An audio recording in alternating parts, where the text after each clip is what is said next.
What company policy at your job might actually be illegal? I got pulled into my manager's office at a retail job one time after one of the new hires told me that they were getting paid more than I was. As I was training him, I was pretty pissed off, and I wasn't quiet about it, so he informed me that it was against company policy to discuss our wages. I told him that that was illegal, and he just stared at me like I wasn't supposed to know that. We had to work in the lab even when the water was off in the building. This came from up high. Our lab boss just told us to look busy and do paperwork so we would not get hurt. But the department chair thought it was fine to work without the ability to wash your hands or use the safety shower. Also, the bathrooms did not work, but apparently that is not something an employer has to provide. We are prohibited from attending and participating in any type of political gathering and/or protest. We are also prohibited from using personal money to donate to charity. Why would you ever be forbidden to donate to charity? I think they want people to have the donation come directly from the paycheck so the company can get tax benefits. There was a similar thread a while ago where the company basically strong-armed their employees into doing this every month so the company could rake in benefits. My last job forced everyone to come in 15 minutes early before the store opened at 10 AM, and your employment was threatened if you weren't there for this 9:45 meeting. However, we only got paid to work from 10 to 6. Say what you will about it just being 15 minutes, but that shit adds up over the course of the year into around $1,000 plus a year that was unaccounted for. Anyone know if that's actually illegal? I quit because of tiny BS like this throughout the establishment, but no one else really fought back on this rule, while I thought it was ridiculous. Victims or witnesses to a crime on our property are not allowed to call 911. If there's a crime committed there, anything ranging from a small petty theft up to rape or murder, we are to notify our direct manager first. Even if the manager isn't working that day, then that manager is to call his or her manager, who then calls the security office about the incident, and together they decide whether or not to call the police. Thankfully, this hasn't happened yet. I work in a restaurant located in a mall. We had a rather serious situation that required us to call the police. They come, resolve the issue, take statements, leave, all good. The next day the mall manager and head of security tell us we broke the rules by directly calling the police. The only thing the security guy carries is a radio. What good were you going to do against some drunken asshole with a weapon? Call the police. Just quit today, but I'm 99% sure you can't take a break unless you order something off the menu. I've never had a break there, except when I sneak into the bathroom and pretend to take a shit just to sit down. As a nurse, I often pretend shit, lock myself in the employee bathroom so no one can bother me for 10 minutes. People often come knocking though. You mean you don't like working 3/12s? Working 12-hour shifts is a real crime here. One buffet restaurant had me working 3 14-hour shifts 3 days in a row. I quit after 2 months. My last job worked me full-time hours, but called me a part-timer to duck me out of benefits. I got out of there as quickly as I could. Not my current workplace, but my last one. We'd fill out timesheets up to 4 weeks in advance and got told to just put 8 hours a day in each day. If we worked more than 8 hours a day happened frequently, we got told that the timesheet said 8, so that's what we were paid for. Anybody who refused to fill them out ahead of time usually got let go pretty soon thereafter. As a bartender, we are not allowed to call 911. Each call counts as half a point against our liquor license. If we need officer assistance, we have to call the non-emergency line. I've heard of real emergencies happening needing real medical attention and a bartender getting fired for calling 911.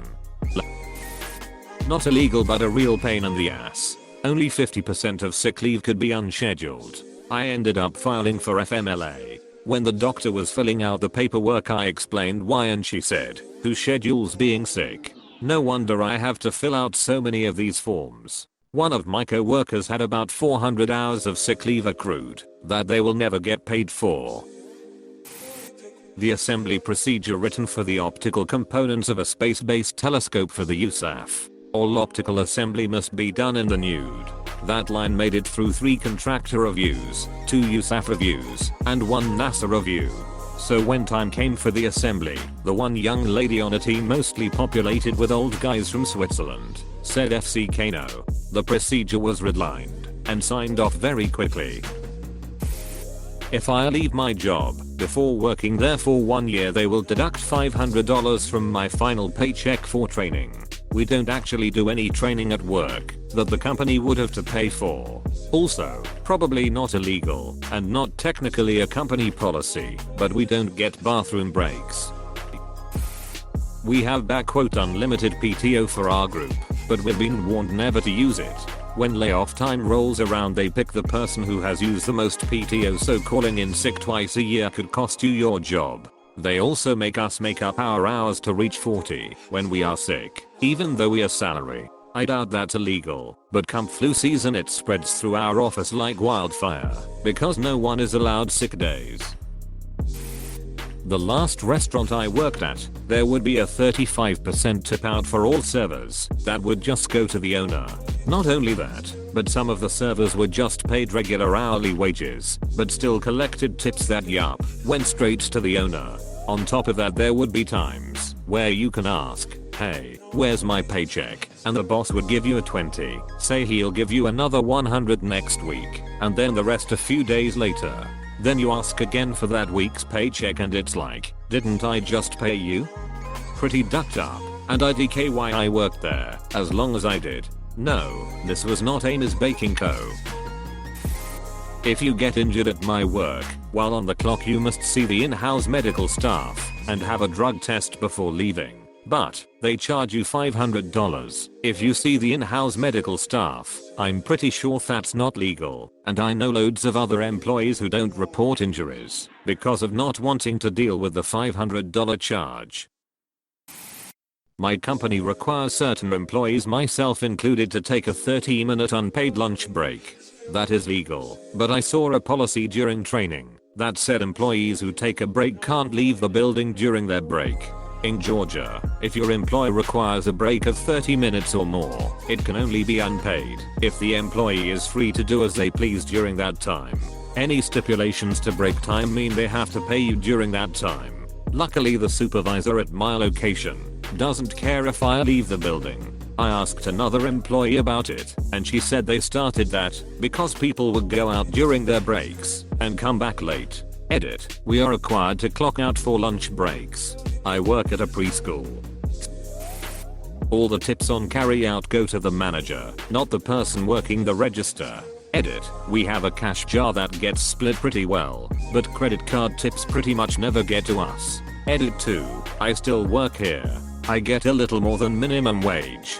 The tips would just be a nice bonus. Edit 3. Yes, people tip carry out. We don't expect it, but if we get it, we want what we earned. We often carry stuff to cars.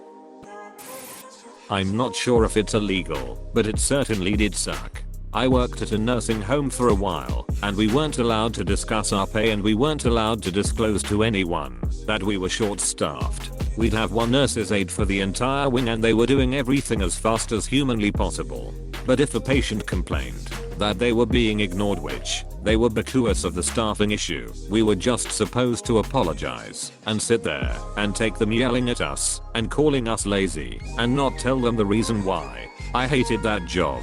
Backbreaking work, doing the work of 3 people, and everyone yelling at me all the time.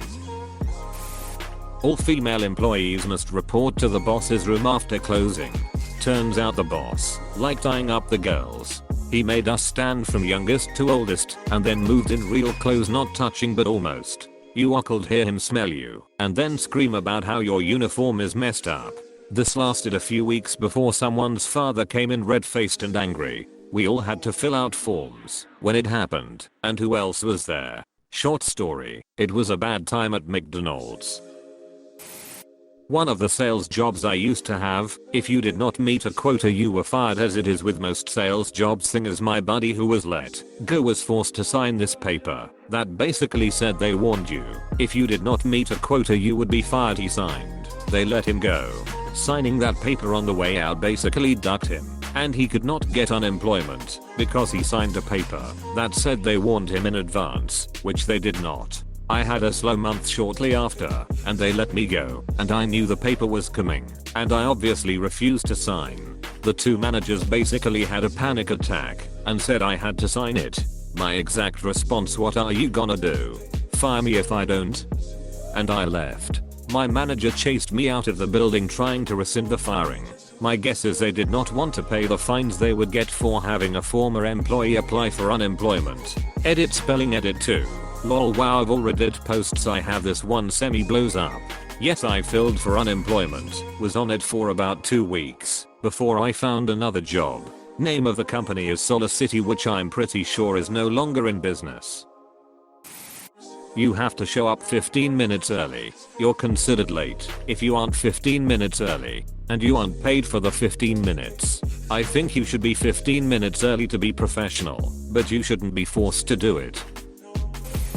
The last job I worked at was a school. We had part-year teachers and year-round employees, operations staff, but the year-round employees technically got PTO hours that were equivalent to the time the part-year employees had, or something like 350 hours. We weren't allowed to use our PTO hours, and they were just converted and paid out as a bonus at the end of the summer. I was the IT person and was a year-round employee. We had some leadership changes, and I put in 2 months notice because I didn't like where the school and its leadership were headed, but I wanted to give them time to find and train a new person before I left. I had about 200 hours of accrued PTO at that time. The school network tried to duck me and said that I would just lose those PTO hours when I quit. Apparently I was the first person to question that and fight them on it. Eventually they caved and kept me on the payroll for a month and a half after I left because they didn't have a system for paying out PTO mid-year.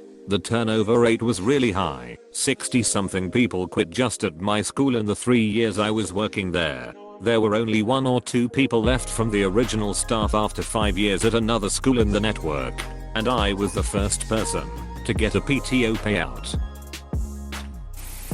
A couple companies ago they'd claimed that new employees weren't actually employees until completion of training, so not subject to minimum wage or other employment law. They'd also give us a badge that gave us access to federal secure sensitive areas where we were required to go and observe as part of training. That always struck me as something a non-employee shouldn't be able to do. I'm pretty sure this wasn't company policy, but I remember a few of us were comparing notes on our salaries and what type of raises we had. Our manager caught wind of this. I don't remember if she overheard us or someone passed along the information and told us that we could lose our jobs for having discussions like that. I'd never heard of such a thing and looked it up, mostly out of curiosity, since we'd already found out what we were making. Turns out that companies cannot squelch employees talking to each other about what they make.